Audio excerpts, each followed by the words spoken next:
시리즈 설교로 저희가 1대1 양육책이라고 하는 당신은 행복하십니까? 라는 책을 가지고 두 번째, 내용으로는 세 번째이지만 이 책 제목으로는 이제 두 번째를 전하고 있습니다. 첫 번째는 전체 오리엔테이션을 전했고, 지난주에는 당신은 행복하십니까? 라는 주제로 정했고, 오늘은 꼭 예수 그리스도여만 하는가 라는 제목을 가지고 같이 여러분들과 가장 기본적이면서도 제일 중요한 이야기를 같이 좀 나누고 싶습니다. 우리가 항상 마음속에 갖고 있었던 여러 담들이 있고 여러 사람들 가운데 있는 제일 처음에 물어보게 되는 질문들이 있습니다.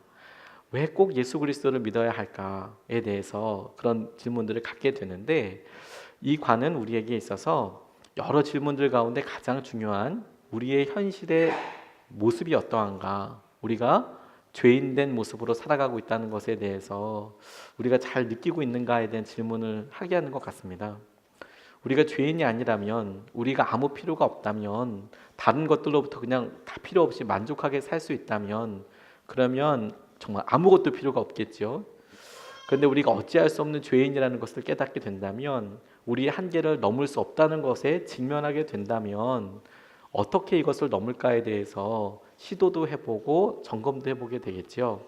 그때 주님께서 우리에게 그런 연약함과 우리의 죄된 상황을 넘게 하시는 유일한 기준이라고 성경은 말씀하고 계십니다. 그런데 이때 우리에게 정말 중요한 시선 한 가지가 있는데, 이 믿음이라는 것은 내가 예수님을 믿는다는 것이 도대체 어떻게 하는 것이냐, 이것은 내 삶의 주인이 바뀐다라는 것입니다.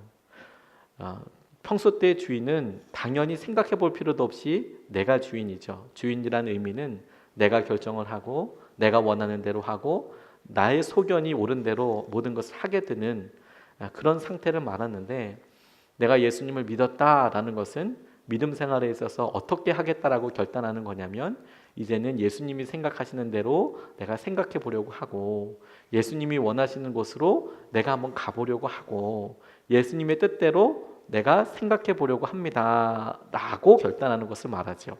그래서 그걸 어떻게 하냐, 그럼 도대체 성경 말씀에 예수님께서 어떻게 하셨는지, 그리고 하나님께서 예수님을 통하여 어떤 일들을 약속하여 주셨는지, 그런 말씀을 통해서 우리가 교회의 여러 신앙생활을 통해서 그런 일들 도움을 받으면서 예수님이 주인 되시는 삶에 대해서 살아보려고 노력하는 것을 말합니다. 그래서 왜 꼭 우리가 예수님이 되게 되는지에 대해서 먼저 간단하게 동영상 보고 같이 나누겠습니다. 미국에서는 가난한 사람들, 특별히 외국에서 이렇게 이주 온 사람들이 생활비가 없으면 그 생활비를 현금으로 도와주는 게 아니라 일종의 쿠폰 같은 것으로 도와준답니다. 그래서 그런 쿠폰을 가지고 식료품이나 이런 것을 구입할 수 있게 되는데, 그나마 그게 많지는 않은 거예요. 넉넉하진 않은 겁니다. 더군다나 처음으로 이민 왔을 때에는 한국 사람만이 아니라 모든 이민 온 사람들은 영어가 아무래도 부족할 수밖에 없으니까 제대로 된 직장도 얻기가 힘들고, 그러다 보면 점점 궁핍해지게 되겠죠. 아까 어떤 상황이었냐면, 앞에서 계산하고 있는 사람이 그 쿠폰이 다 안 되는 거예요. 액수가 적은 겁니다. 그러니까 뒤에 있는 사람들 기다리니까 막 짜증내기도 하고 힘들기도 하고. 근데 그런 상황을 잘 알고 있는 흑인 여자분께서 자기가 대신 계산하겠다라고 이야기를 한 이유가 뭐냐면, 이 쿠폰으로 다 되지 않으니까. 그런데 이 여자분이 전에 샀던 게 뭐 엄청난 사치품이 아니라 아예 분유 같은 거, 이런 생필품, 정말 꼭 필요한 생필품, 애들 먹을 뭐 반찬거리 이런 거를 샀는데 그걸 계산할 수도 없고 무슨 말 하는지도 모르고, 그러니까 뒤에 있는 여자분이 내가 다 계산하겠다. 근데 이게 다 이제 짜져 있던 거예요. 짜서 몰래카메라처럼. 그런 상황이 있을 때 사람들은 어떻게 반응할까?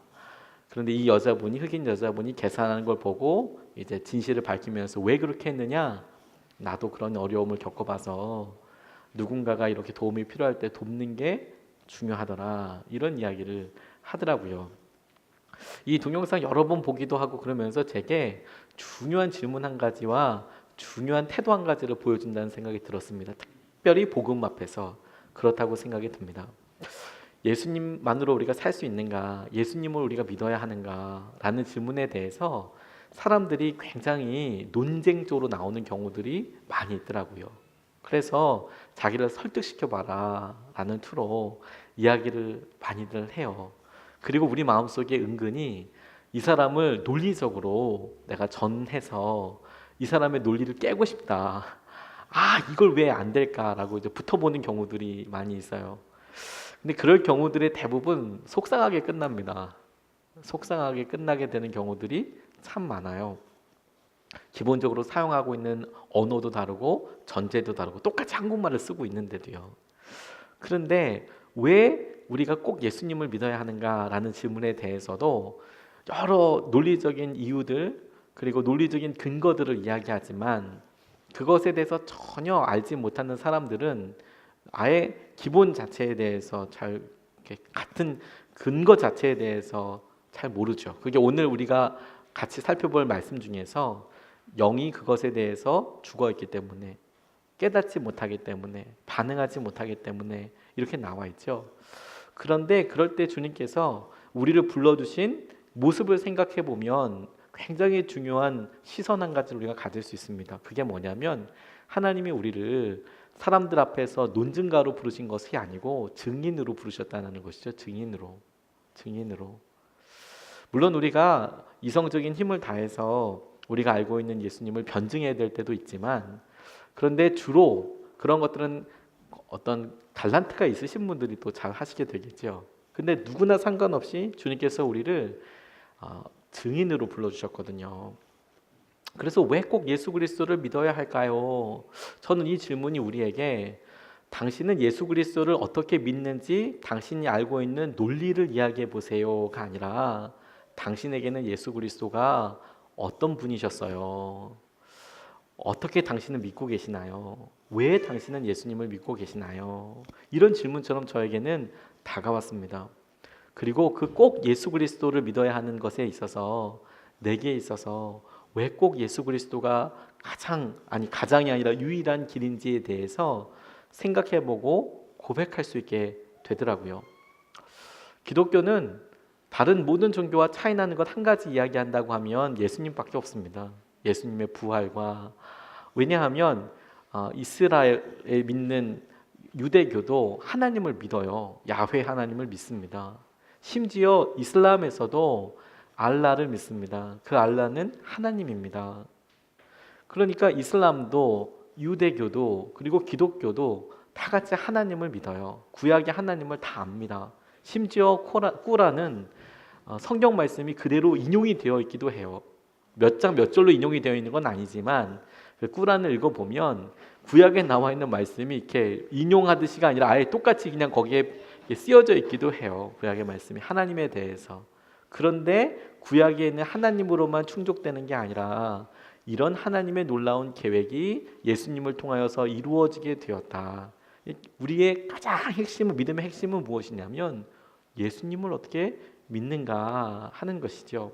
그래서 우리가 예수 그리스도 우리 믿음의 핵심인데 이 핵심에 대한 예수님을 우리가 어떻게 왜 예수님을 믿어야 할까? 갈라디아서 1장 4절 말씀이 이렇게 나와 있어요.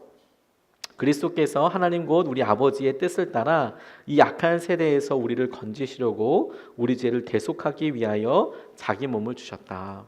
우리가 죄인 된 상황이어서 내 마음에 있어서 그냥 깨달아지는 몇몇 가지 정도가 아니라 아예 총체적으로 잘못되어 있어서 이렇게 말씀하고 계신다는 겁니다. 우리 모두가 죄인이라는 사실에 대해서 여러분들은 어떻게 생각하시나요? 저는 이 부분을 설교할 때마다 제일 커다란 기도 제목인 것 같습니다.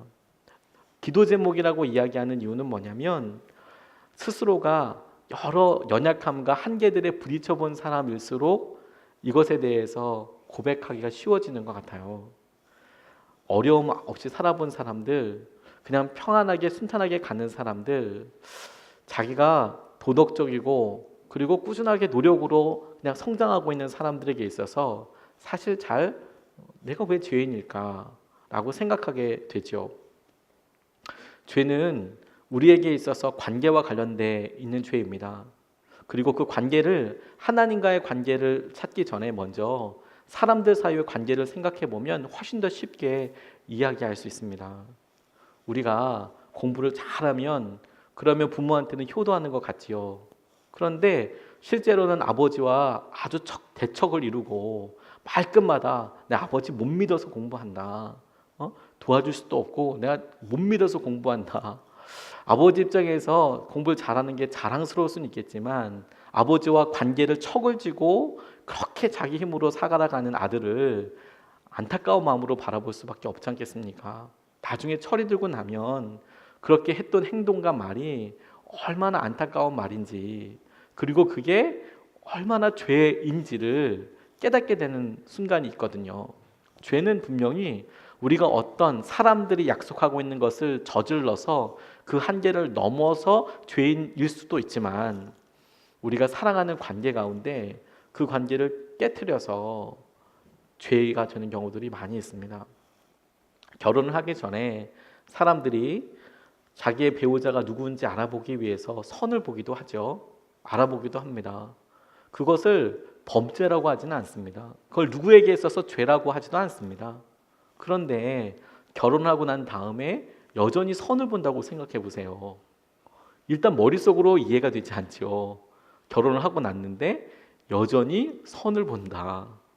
선 정도가 아니라 다른 여자를 혹은 남자를 만난다. 지속적으로 만난다. 그것도 개인적인 자리에서. 이건 말이 안 되는 것뿐만 아니라 배우자에게는 범죄 행위가 되겠죠. 왜? 믿고 있으니까, 사랑하고 있으니까.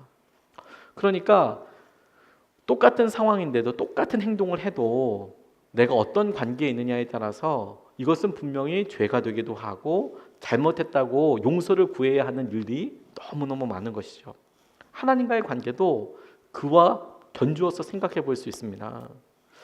우리가 사랑하는 사람이 있음에도 불구하고 그 사람의 사랑을 받고 있음에도 불구하고 모른 척하는 거, 외면하는 거, 우리를 사랑하는 사람한테 줄 수 있는 가장 커다란 아픔 아닐까요?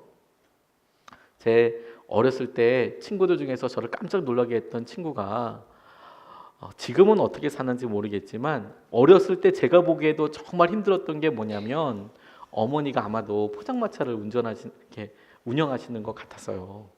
그런데 제 친구가 이 어머니한테 아줌마라고 부르는 거예요. 자기 어머니한테. 이해가 되지 않아서 너 엄마잖아. 나 아줌마라고 불러. 니네 엄마잖아. 나 아줌마라고 불러. 그렇게 이야기를 하더라고요. 뭐 그런 가정이 있을까 싶지만 사연이 있고 그런 여러 일들이 있겠지만 이 어머니, 부모님한테는 그게 얼마나 안타까운 일이 되겠습니까? 하나님께도 사실 마찬가지죠.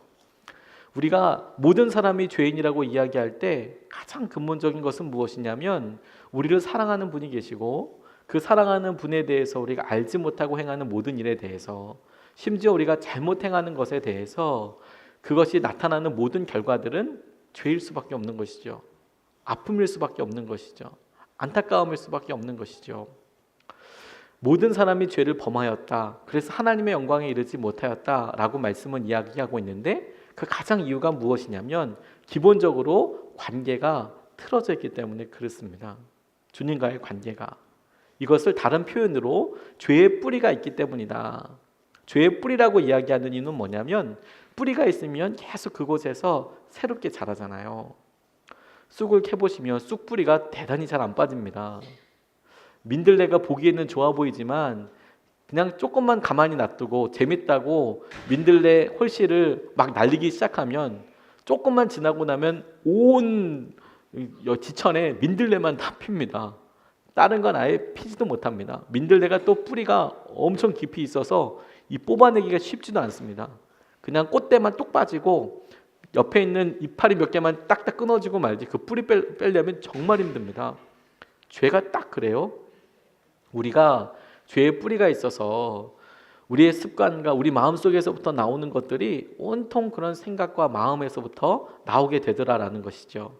그 가장 커다란 증거가 뭐냐면 우리가 우리 마음속에 하나님 두는 것을 싫어하더라. 더 쉽게 얘기하면 우리가 우리 마음속에 우리의 모든 것을 다 알 수 있도록 솔직하게 이것을 다 알고 있고 이런 분이 있다는 것 자체를 인정하는 것을 싫어하고 절대적인 진리가 있다는 것을 인정하는 것 싫어하고 그 진리에 비추어서 내가 잘못되어 있다는 것을 인정하는 것도 싫은 것이죠. 그래서 그냥 그 상실한 마음대로 내버려 두었다. 그냥 관계가 끊어진 대로 그렇게 내버려 두었다. 이렇게 말씀은 이야기하고 있어요. 죄의 열매가 단순히 거짓말, 도둑질, 음행, 살인 등으로 드러나게 된다. 이건 행동일 뿐이지만 그 뿌리 안에는 왜 이런 일들을 하느냐 보니까 자기의 삶의 주인 되는 거, 그리고 하나님을 떠나서 하나님을 믿지 않는 것이 기본이 되어서 도둑질이나 음행이나 행동과 같은 그런 일들이 일어나게 되는 것을 보게 되는 거예요. 하나님이 우리에게 계속 그런 일들을 하게 하시는 실체를 보여주실 때 그 실체가 악한 영이라고 이야기하고 있습니다. 우리는 우리도 모르게 하고 싶지 않은 말을 하고 우리가 하고 싶지 않은 상황에서 끌려가는 듯한 느낌이 들 때가 있어요. 아무렇지도 않게 그렇게 끌려가게 되지만 지나놓고 나면 악한 영이 우리에게 있습니다. 우리는 이런 일을 했다고 하는데 근데 그런 일에 대해서 지나놓고 나면 이게 왜 그럴까? 우리가 사단에 대해서 알 필요가 있다고 생각이 들어요. 몰라도 걱정이고 너무 그것만 알아도 그것도 사실 걱정이죠. 그런데 우리가 대부분 무지해서 우리의 삶의 배면에 있는 여러 일들에 의해서 우리가 영향을 받고 있다는 것에 대해서 생각을 잘 못합니다. 우리가 왜 짜증을 안 내는지, 우리가 왜 죄에 대해서 계속 빠져나오지 못하는지, 그 틈에 대해서 사단이 어떻게 교묘하게 이야기하고 있는지. 21세기의 사단이 피 흘리는 모습으로, 뿔 달린 모습으로만 나타나진 않을 것 같아요. 근래에 있어서 사단이 가장 우리의 마음을 틈타는 것은 분노가 아닐까 싶습니다. 분노, 순간적인 분노. 그래서 분노 조절 장애 이런 이야기 많이 들어보셨을 겁니다. 착하던 사람인데 갑자기 확 끌어올라서 평소 때 하지 않았던 행동들, 그리고 평소 때 화냈던 수준을 훨씬 뛰어넘어서 그 분노로 이어지는 행동들을 저지르는 거죠. 그야말로 저지르는 거죠. 자기 스스로도 이해하지 못하고 용납하지 못할 일들로 인하여서 어렵죠. 그런 모든 화나는 것을 사단이 했다라고 이야기는 할 수는 없지만 적어도 사단이 그리로 갈 수 있도록 연약함을 위해서 계속 부추기고 이끌어가고 계획하고 있다는 것을 알 필요가 있는 거예요. 또 하나 우울감도 그렇습니다. 우리에게 우울감을 다 사단의 일이라고는 할 수는 없지만 그럼에도 불구하고 우리의 연약함에 대해서 끊임없이 생각을 붙잡아서 계속 그렇게 메어서 그 끊임없이 벗어날 수 없는 굴레로 우리에게 이야기하고 그렇게 맴맴 돌게 하는 것들이 있더라는 거예요. 그것에 대해서 영의 악한 일들이 있어서 이걸 해결할 수 있는 방법이 없다라는 겁니다.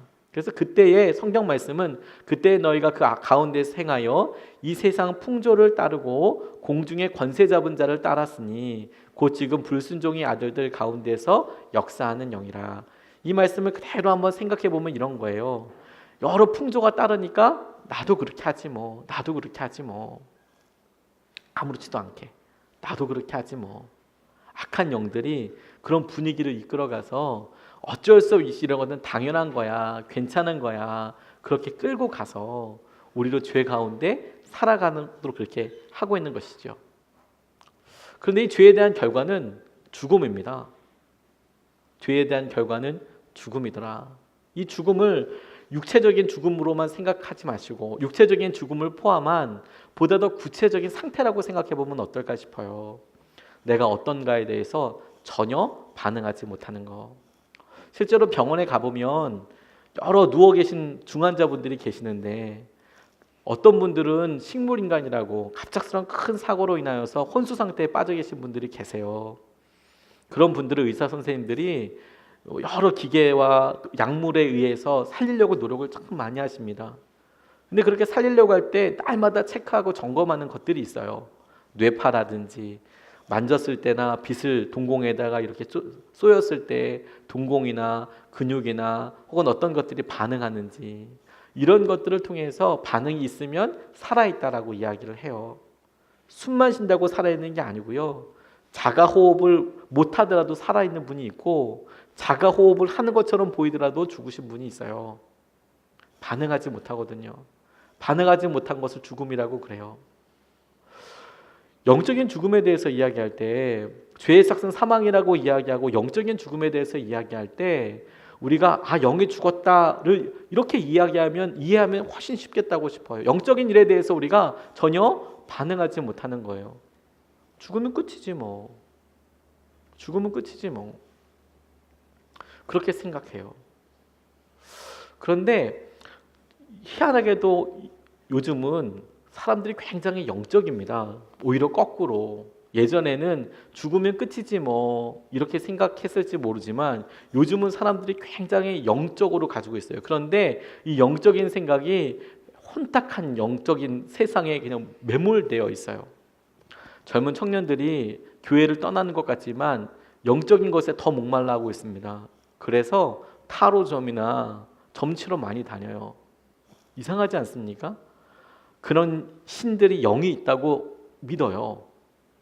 여러 드라마나 여러 영화들이 전생이나 윤회나 이런 거에 대해서 알려줘요.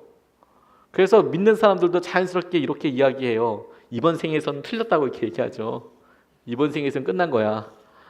다음 생에서 가능할 거야. 이렇게 이야기를 해요. 유행어처럼 그렇게 이야기하죠. 다음 생이 어디 있겠습니까? 다음 생은 천국밖에 없는 거죠. 그렇게 다음 생, 내가 여기서 육신의 이 몸으로 끝나지 않고 무언가 그 다음이 있어요.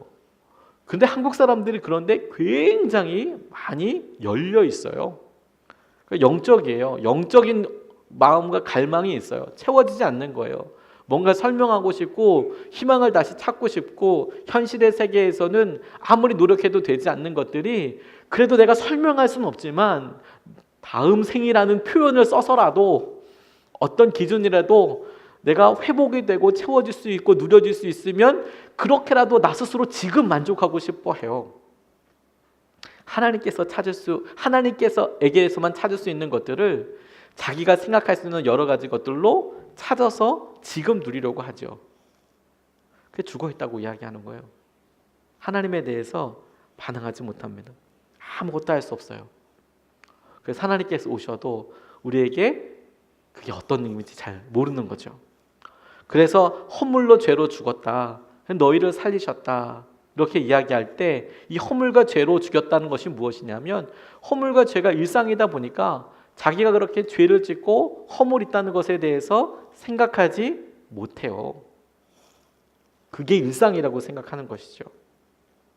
부모에 대해서나 아내에 대해서나 내가 내 친구에 대해서나 돈을 쓰는 것에 있어서나 다 그렇게 하니까 죄와 허물로 거기에 무감각해지는 겁니다. 그래도 된다고 다들 그렇게 하는 거라고. 그래서 거기에는 아무것도 느끼지 못하는 사람들이 되죠. 공감 능력이 없다고들 이야기하는 사람들이 있습니다. 다른 사람들이 어떤 마음, 어떤 아픔일지에 대해서 잘 느끼지 못한다고. 그게 요즘 사회적으로 큰 문제를 일으키는 사람들 가운데 있는 대표적인 어려움 가운데 한 가지죠. 다른 사람이 어떻게 느끼는지 모른다고. 내가 이렇게 할 때 그런 고통이 어떻게 되는지 모른다고. 그게 얼마나 아픈지 모른다고. 왕따도 그렇고 폭력도 그렇고 그 사람이 아플지에 대해서 상상을 잘 안 해요. 그렇게 그냥 굳어져 있는 거죠. 내가 느끼지 못하는 거예요. 그러니까 나만 생각하고 다른 걸 다 생각하지 못하는 것이죠. 육체적인 죽음도 있습니다. 그런데 너무 놀라운 것은 말씀은 이 육체적인 죽음에 대해서도 애둘러서 이야기하는 게 아니라 아예 구체적으로 우리에게 육체의 죽음이 있고 부활은 이 육체적인 죽음을 넘어서게 하는 힘이라고 이야기하고 있어요. 영적으로 무언가 살려나는 이런 것이 아니라 그것과 함께 육체적으로도 부활한다고 이야기하고 있어요. 우리 한계들이. 한 번 죽는 것은 정해져 있는 것이지만 그 후에는 심판이 있고 이 심판을 통해서 우리가 구원받을 자와 구원받지 못할 자가 가려지게 되어서 영원히 살게 된다라고 이야기하고 있어요. 영원히 살게 된다. 한 사람은 영원히 천국에서 살게 되는 것이고 한 부류는 영원히 지옥에서 살게 되는 것이죠. 우리 모두가 영원히 삽니다. 이 세상이 끝이 아닙니다. 영원히 살아가게 되는 것이죠. 그것을 통과하게 되는 육체의 죽음이 있다는 것은 뭐냐면 더 이상 어떻게 해볼 수 없는 한계가 있어요. 우리에게. 다 끝나는 게 아니라 이제는 돌이킬 수 없는 한계가 반드시 있게 되는 것이죠. 지금도 젊었을 때는 어렸을 때 생각하면 그 자리에 가면 꼭 미안하다고 얘기하고 싶다. 이런 이야기를 하고 싶은 상황이나 사람이 혹시 여러분들은 없으십니까? 저는 지금 생각해 보면 처음 단기 선교 이렇게 갔을 때 한 중학교 아이가 생각이 나요. 그 중학교 아이 생각이 나는 이유는 뭐냐면 단기 선교팀이 잘 가는데 이 친구가 교회에 온 지도 얼마 안 됐고 그 부모님은 신앙생활을 하지 않아서 단기 선교 가는 것을 해외여행 간다고 생각을 하신 것 같아요. 그래서 돈을 이렇게 줘서 방학이니까 당시에는 무슨 뭐 공부방이나 뭐 이런 거 별로 없었으니까 그냥 그래도 그분이 그래도 너 외국 갔다 와라 이런 식으로 보내준 것 같아요. 꽤 시간이 지났는데도 그런 분이 계시더라고요. 근데 이 친구들이 와서 교회 문화도 이렇게 낯익고 낯설고 그 관계도 낯설고 그런데 뭐 이렇게 뭐 사고 싶어 하고 선교와는 좀 다른 행동들 하고 싶은 것이죠. 근데 그렇게 놔줄 수도 있는데 당시에 이 아이가 어렸기 때문에 야, 너 혼자 쇼핑하는 건 안 된다. 그리고 말이 안 통하면 네가 그렇게 쉽게 이야기할 수 있는 그런 곳이 아니다. 인도네시아였거든요. 이제 영어를 할 수도 없지만 영어를 한다고 해서 통하는 것도 아니고 그리고 네가 그렇게 고액권을 들고 다니면 안 된다. 그렇게 단호하게 이야기했던 적이 있어요. 정말 딱 잘랐어. 안 된다. 절대로 안 된다. 위험하다. 근데 그때 그 친구가 잘 이해를 못했어요.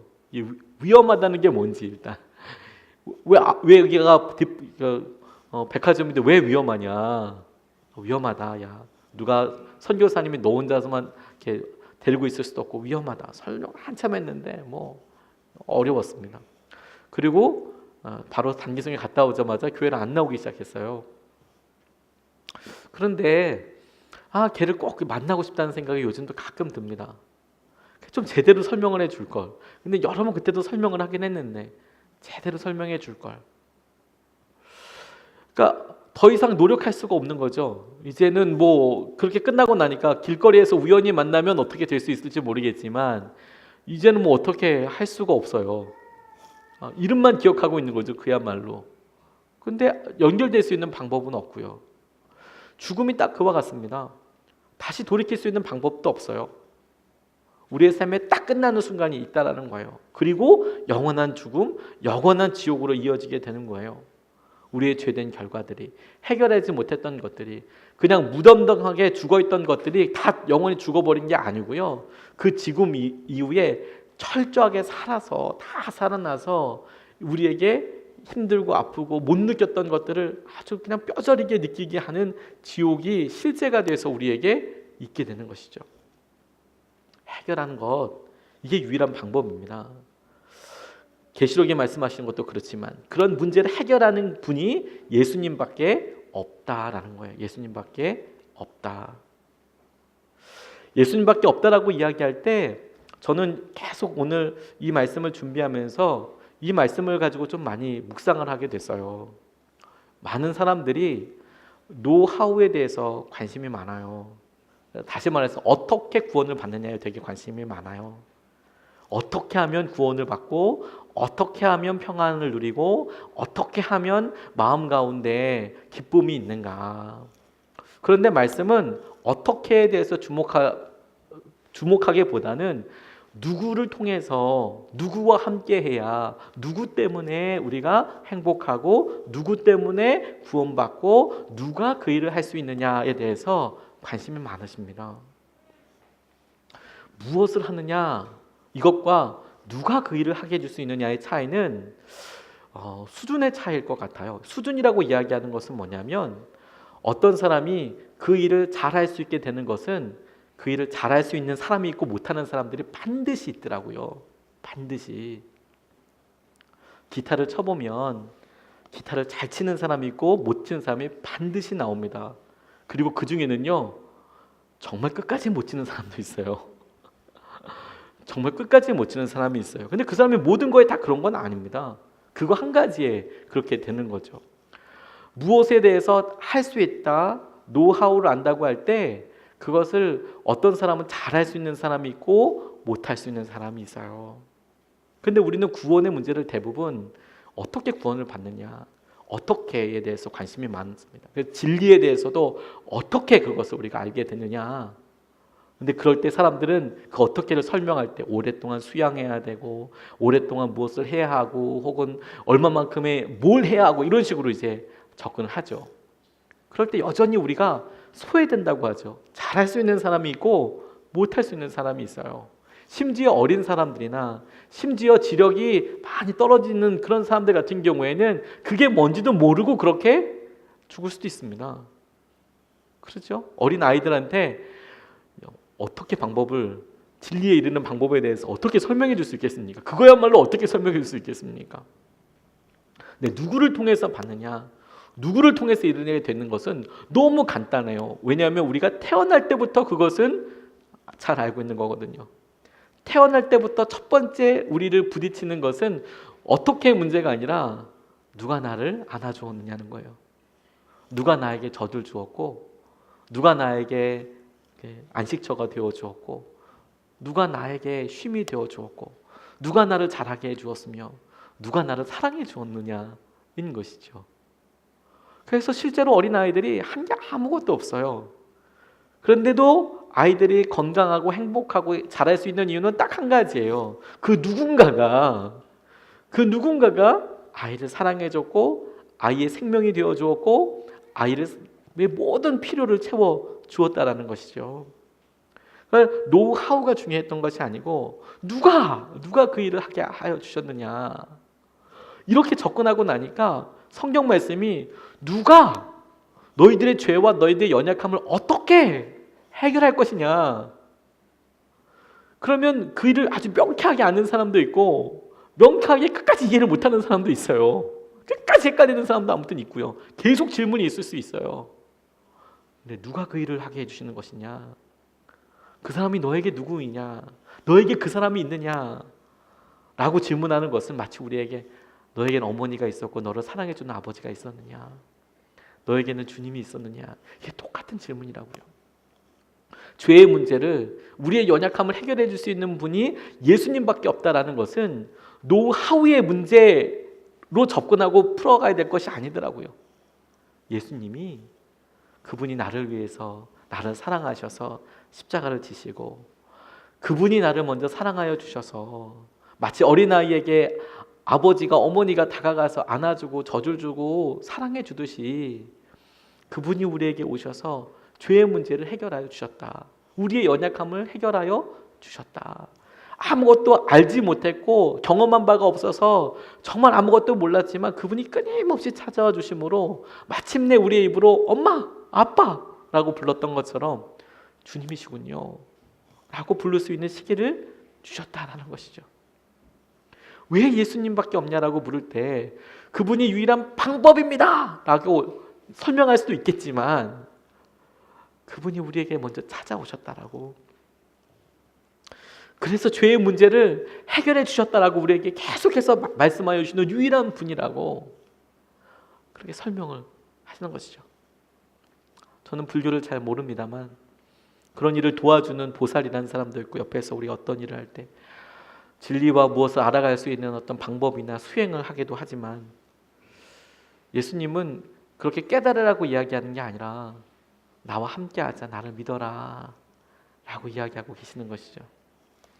그래서 우리가 어린아이에게도 얘가 구원받았다라고 이야기해 줄 수 있는 이유가 뭐냐면 얘가 아주 지력이 탁월해서 어떻게 구원받는지를 알고 있어서가 아니고요, 얘가 예수님을 알고 있기 때문에 그래요. 제가 믿음으로 호스피스 병동에 가서 기도해 드릴 때도 할머니들 할아버지들이 항암하시면서 어렵게 힘들게 끊임없이 사경을 헤매시면서도 거기 가서 끝까지 세례문답을 하고 세례문답을 복잡하게도 못합니다. 자꾸 정신이 오락가락 하시니까 시간이 더 많이 걸립니다. 얘기하다가 예수님 믿으세요. 그러면 이제 이분이 지력으로 오래 못 끄세요. 한 3분 이상 못 가세요. 그러면 또 이제 깜빡하시면 또 물으시는 거죠. 그럼 또 이제 제 이름부터 소개하고 다시 이런 얘기하다가 그런데 예수님은 누구세요? 또 물어보는 거예요. 거기 있는 분이나 저도 이분이 그냥 계속해서 반복해서 물어보니까 내가 믿어 이게 아니라 진짜 내가 예수님을 알아. 내가 예수님을 고백해. 그래서 어떤 때는 1시간도 걸리고 1시간 반도 걸리고 그래요. 똑같은 말만 계속 하죠. 뭐 아들 얘기서부터 시작했다가 그래 예수님 믿어요. 물론 좀 지력이 괜찮으시면 다 설명해 드리지만, 근데 그럼에도 불구하고 그분들이 믿는다고 대답해요. 그러면 확신을 가지고 그분한테 제가 선포해 드릴 수 있어요. 주님께서 구원하셨다라고. 이유는 뭐냐면 그분이 그런 모든 논리적인 프로세스 과정들을 다 명확하게 이해해서가 아니고요. 이분에게 예수님이 지금 함께하고 계신다는 것을 이분의 고백을 통해서 내가 아니까요. 같이 보니까요. 죄를 해결해 주시는 분이 예수님밖에 없다는 표현이 바로 그거예요. 예수님은 구원의 방법이기도 하지만 방법에 방점이 있는 게 아니라 예수님이 우리를 구원해 주셨다는 거예요. 그래서 그 예수님이 우리에게 해주신 것이 무엇이냐? 살아계신 하나님의 아들이어서 어떤 분이시냐? 그분이 하나님이시고 하나님의 아들이셔서 우리에게 오셨다. 그리고 하나님의 아들이시고 그리고 그리스도이시라는 것은 무엇이냐면 우리를 구원하여 주실 분이시다라는 거예요. 이걸 어떻게 설명드려야 할까요? 하나님의 아들이시고 그분이 우리를 위해서 대신 지시기 위해서 십자가를 지셨다라는 것을, 다만 우리가 그분께서 우리에게 사랑하기로 하신 그 결정을 우리가 믿기로 결단하기만 해도 우리가 그분께서 열어주시는 것이 보이더라고요.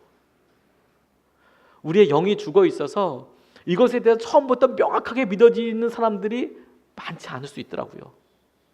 분명히 믿어지는 분들도 있지만 끝까지 이 부분에 있어서 내가 어떻게 이것을 알 수 있을까? 내가 이것을 어떻게 깨달을 수 있을까? 고민하는 분들이 계세요. 마치 나는 다리 밑에서 주워왔다는데 우리 엄마는 우리 엄마가 맞는 걸까? 우리 아빠는 우리 아빠가 진짜 맞는 걸까? 라고 고민하는 것처럼 고민할 수 있죠. 우리 마음에 연약함이 있을 때마다. 이거 신앙생활 많이 한 사람도 고민하더라고요. 심지어 어떤 때는요, 목사님들도 그리고 신학자들도 사실 이 질문 가지고 또 고민해요. 나는 정말 예수님을 믿고 있는가? 그분은 예수님의 아들인가? 근데 주로 어떤 때 그렇게 질문하는지 아십니까? 영적으로 틈이 많을 때, 내가 시험 들 때, 거의 사인이에요. 시험 들 때 사인이 뭐냐면 나 구원받은 거 맞나부터 시작해서 다 질문하게 됩니다. 내가 마음으로 결단하여서 입으로 고백하여서 하나님의 은혜를 누리게 되는 것이죠. 그분이 우리를 위해서 어떤 일을 하셨냐? 그분이 우리의 죄를, 연약함이라고 말을 바꿔서 한번 읽어보세요. 우리의 연약함, 그때 연약함이라는 건 뭐냐면 힘이 없는 정도가 아니라 내가 어떤 일만 되면 그 일에 무너져요. 화가 나요. 너무 그냥 그 일만 되면 막 우울해지고요. 폭발할 뿐만 아니라 어떨 때는 극단적인 생각도 하게 되는 거예요. 뭐 이유가 없어요. 진짜 다른 사람들은 다 괜찮다고 하는데 나는 그 얘기만 하면 너무 무너지는 거예요. 죄의 결과일 수 있거든요. 그런 모든 것들이 다 죄의 결과라고는 할 수 없지만 죄의 결과가 그렇게 일어나는 일이 참 많거든요. 근데 그거를 끊어주실 수 있는 분이 예수님이래요. 바로 그것 때문에 대신 우리를 위해서 죽으셨대요. 뿐만 아니라 주님께서 우리에게 보여주신 그 은혜대로 우리를 위해서 부활하셨대요. 대신 그 일을 위해서 하나님께서 주시는 은혜를 당신께서 죽으시고 살아가시는 것을 통하여서 대신 지셨대요. 저는 이 죽음과 부활에 대해서 아까도 언급됐듯이 노하우, 이걸 어떻게 이해할 것인가로 질문해 본다면 이건 정말 질문하기 나름인 것 같아요. 답이 엄청나게 많죠.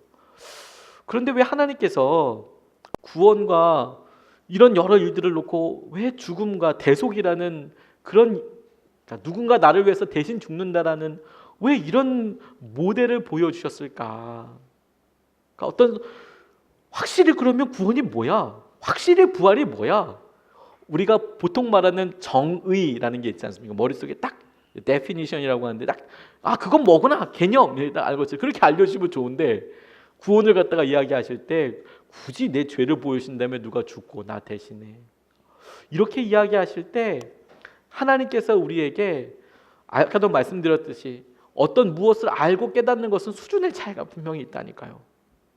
근데 그런 수준의 차이에서 이야기하는 것이 아니라 너 어렸을 때부터 너를 희생하는 엄마 아빠 봤지. 우리가 가장 이해할 수 쉽도록, 그러니까 태어났을 때부터 그렇게 살아왔기 때문에 누구든 그냥 뭐 이해하는 게 아니라 그냥 아는 거. 전쟁 영화를 봤는데 실제 상황을 굉장히 많이 참고해서 만든 그런 영화랍니다. 그런데 그 영화 보는데 어린애한테 총불이 이렇게 되니까 애가 총이 뭔지 어떻게 알아요? 그렇죠? 근데 총을 이렇게 계속 걷어내는 거예요. 총이 뭔지 어떻게 알아요? 총이 뭐 이게 짝대기인지 이 몽둥이지 어떻게 알아요? 근데 계속 애들도 알아요. 애들도 이 사람이 날 사랑하는지 나를 힘들게 하는지 알아요. 그러니까 주님께서 어떤 현묘한 어떤 방법, 그 방법을 알 수 있는 사람들에게만 구원을 주신 게 아니에요. 실제로 그런 걸 그렇게 된다고 이야기하는 그런 이단들이 있어요. 영지주의자들. 현대에도 있습니다. 뭐 그런 진리를 알아야만 된다고 이야기하는 이단 종파들이, 큰 종파들이 있죠. 그걸 모르는 사람들은 다 구원 못 받았대요. 거짓말입니다. 하나님께서 그렇게 누구는 이해할 수 있고 누구는 이해할 수 없는 수준으로 설명했다면 말이 안 되는 것이죠. 오히려 하나님께서는 누구나 다 이해할 수 있는 수준으로 이야기하셨어요. 우리 가장 어린 제이에서부터 시작해서, 아니 제이보다 더 어린 아이에서부터 그냥 본능적으로 알아요. 나를 사랑하시는 거구나. 근데 그분이 우리가 생각할 수 있는, 어린아이들도 생각할 수 있는 가장 커다란 사랑의 수준으로 돌아가셨대. 근데 그게 끝이 아니고 그분이 우리를 위해서 다시 부활하셨대. 그래서 그분을 믿는다는 건 뭐냐면 내가 그분이랑 함께 그렇게 살 거래. 그분이 나를 똑같이 그렇게 해주실 거래. 어려운 걸 믿는 게 아니에요. 그분이 그걸 보여주셨고 나도 그런 삶을 살 거래. 나도 똑같이 그와 같이 할 거래. 아버지를 배우기 위해서 노력을 하는 그런 아들도 있습니다. 근데 대부분은 그냥 살아도 아버지 닮습니다. 대부분은. 우리가 예수님, 그분의 은혜와 그분과의 관계를 맺을 때 대충 살아도 된다는 게 아니라 우리의 노력을 넘어서는 하나님께서 우리를 붙잡아 주시고 예수님을 통해서 보여주신 은혜가 이미 우리에게 있어서 하나님이 그렇게 우리를 깨달을 수 있도록 인도해 주신다는 거예요. 그러니까 기본적인 우리가 복음을 이야기할 때 그게 무엇이냐를 이해하는 것도 굉장히 중요하지만 그게 어떤 마음이냐, 왜 그렇게 이야기하셨느냐, 왜 그렇게 설명할 수밖에 없느냐, 이게 너무너무 중요하겠다는 생각이 들어요. 그래서 구원을 성경은 선물이라고 이야기합니다. 선물은 주는 거잖아요. 일방적으로. 제가 계속 특정한 권사님한테 얼굴을 쳐다보면서 뭐 얘기하면 그래서 그건 뺏는 거죠, 그렇죠? 내가 그거 뭐 하세요? 뭐 주세요 이렇게 얘기하면, 근데 선물은 그게 아니라 일방적으로 그냥 주는 거죠. 구원이 딱 그렇다는 거예요. 그분께서 먼저 우리에게 주셨더라. 근데 그렇게 주실 때 어려운 것 요구하는 게 아닙니다. 너 입으로 시인할 수 있느냐? 시인할 수 있느냐? 그 시인하는 것도 뭐 어마무시한 걸 이야기하는 게 아니라 십자가의 부활을 믿느냐? 이렇게 물어보는 거예요. 십자가의 부활을 믿느냐? 십자가와 부활을 믿느냐? 이렇게 이야기하니까 되게 어렵고 심오한 것 같지만 그렇지 않고 예수님이 보여주신 대로 너도 그렇게 같이 예수님과 살게 될 것을 믿어? 예수님이 가게 되신 곳을 너가 가게 될 것도 믿어? 이런 거죠. 부모가 이사를 가거나 해외에 가면 자식이 나는 정말 부모님이 날 데려갈까? 이런 고민하지 않습니다. 난 당연히 믿죠. 당연히 준비하죠. 아이들이 여름 휴가 벌써 고민하고 있지 않습니까? 부모는 갈지 안 갈지도 모르는데 애들이 먼저 이번 여름 휴가는 어디 가야 될까? 고민해요. 주님께서 예수님의 십자가와 부활을 믿으라는 건 뭐냐면 우리의 연약함에 대해서 주님께서 그렇게 넘어서게 해주시겠다. 예수님 때문에. 그리고 예수님께서 주 되심을 믿어야 한다. 이 얘기는 쉽게 표현하면 이런 겁니다. 내가 그렇기 때문에 나 스스로 이제 결정하지 않고 내가 주님 뜻대로 물어보고 살 거야. 내가 주님께서 가는 곳에 나도 가려고 노력하고 내가 주님께서 생각하신 대로 내가 생각하고 내가 주님께서 부르시는 대로 노래할 거야. 내가 그렇게 주님과 함께하게 될 거야. 당신은 왜 꼭 예수님 때문에 왜 꼭 예수님만 믿어야 합니까? 라고 질문한다면 논리적으로 그분이 이렇다 저렇다 라고도 이야기할 수 있겠지만 그분이 예수님이기 때문에 그러지 않습니까? 너는 왜 꼭 그 집에서만 밥을 먹는 거야? 그거 우리 집이니까. 너는 왜 꼭 그분한테만 엄마라고 이야기하는 거야? 우리 어머니니까. 너는 왜 꼭 그렇게만 살아가는 거야? 나는 그렇게 자랐으니까. 그분이 나를 사랑하시니까. 이것에 우리가 마음을 조금만 열었으면 좋겠습니다. 이것에 대해서 믿어지고 안 믿어지고를 그냥 어떠한 형태나 어떤 개념으로가 아니라 내게 보여주신 대로 내가 그렇게 하면 나아가고 내가 한번 생각하고 그렇게 붙잡을 수 있으면 좋겠습니다. 그런 의미에서 우리가 이 마지막 질문을 같이 한번 읽어보겠습니다. 시작. 당신은 정말 예수님을 주님으로 영접하셨습니까? 당신은 정말로 예수님을 내가 그렇게 어떤 상황들을 알고 성경을 알아서의 영접이 아니라 그분이 나와 함께 하시는 분으로 내가 그분을 정말 붙잡고 있습니까? 내가 그분과 함께 하고 있습니까? 이게 저와 여러분들을 살려주시는 하나님의 은혜의 통로가 되기를 주님의 이름으로 축복합니다. 우리가 말씀 붙잡고 같이 기도하겠습니다. 예수님을 처음 만나는 사람들에게도 이 질문은 굉장히 중요하지만 저는 이것이 오히려 예수님을 오랫동안 믿은 사람에게 자주 물어줘야 될 질문이라고 생각이 듭니다. 사실 이 질문은 평생 한 번 듣게 될 질문이지 않습니까? 아멘 그러면 영접하고 구원을 받게 되는 것인데 그런데 아이러니에게도 믿는 사람한테는 더 자주 물어야 돼요. 난 정말 예수님 믿는 거 맞나? 난 정말 예수님 영접한 거 맞나? 이거는 구원을 받기 위해서가 아니고 친밀감을 유지하기 위해서 그래요. 결혼하기 전에 내가 수없이 내가 정말 이 여인을 내가 이 남자를 사랑하는지 사랑하나 질문하지만 결혼하고 나서도 끊임없이 질문하는 이유는 근거는 뭐냐면 여전히 내가 그와 같은 사랑을 하고 싶어서 하는 거 아니겠습니까? 오히려 더 많이 질문하지 않습니까? 연애 때는 명확하게 사랑하는 거 이렇게 명확하게 보이죠. 결혼하고 나면 질문할수록 깊이 늘어지는 겁니다. 오늘 이 시간을 같이 이 말씀 붙잡고 한 번만 같이 기도하겠습니다.